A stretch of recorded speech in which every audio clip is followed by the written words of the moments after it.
ஆண்டவராய் இயேசு கிறிஸ்துவின் நாமத்தில் யாவருக்கும் வாழ்த்துக்கள். இந்த மார்னிங் மன்னா டெய்லி டிவோஷன் மூலமா உங்களை சந்திப்பதிலே மிகுந்த மகிழ்ச்சி. கர்த்தர் ஒரு வார்த்தையை கொடுத்திருக்கிறார். உப்பாய் இருங்கள், உலகை அழியாமல் பத்திரப்படுத்துங்கள். எடுத்து வாசிப்போம். மத்தேயு 5ஆம் அதிகாரம் 13ஆம் வசனம். நீங்கள் பூமிக்கு உப்பாய் இருக்கிறீர்கள். உப்பானது சாரமற்று போனால் எதனால் சாரமாக்கப்படும்?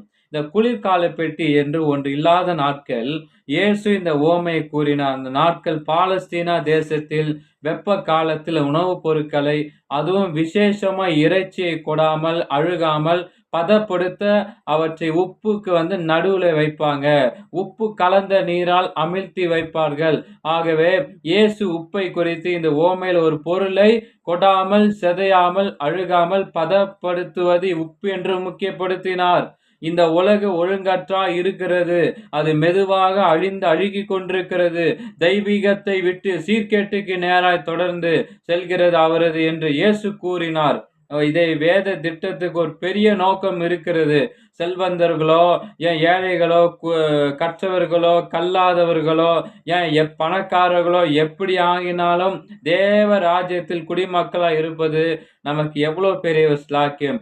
இயேசு ராஜாவால் நமக்கு கொடுக்கப்பட்டிருக்கிறது. இதற்கான பொறுப்பு நமக்கு கொடுக்கப்பட்டிருக்கிறது என்கின்ற உணவு நமக்கு வேண்டும். ஒரு நாளில் எப்படி உப்பா இருக்கிறதாம் என்று ராஜாவுக்கு கணக்கு ஒப்புவிக்க வேண்டும் என்ற எண்ணத்தை உள்ளத்தில் வைக்க வேண்டும் சொல்லி 2 கொரிந்தியர் 5:10 வாசிக்கிறோம்.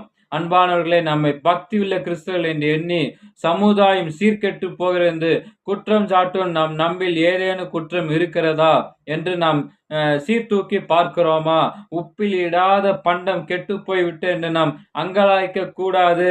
உண்மையில் நாம் நல்ல கிறிஸ்தவர்களாக வாழ்கிறோமா? நாம் பணத்தை, ஓய்வு நேரங்களை நல்ல கிறிஸ்தவர்களை பயன்படுத்துகிறோமா?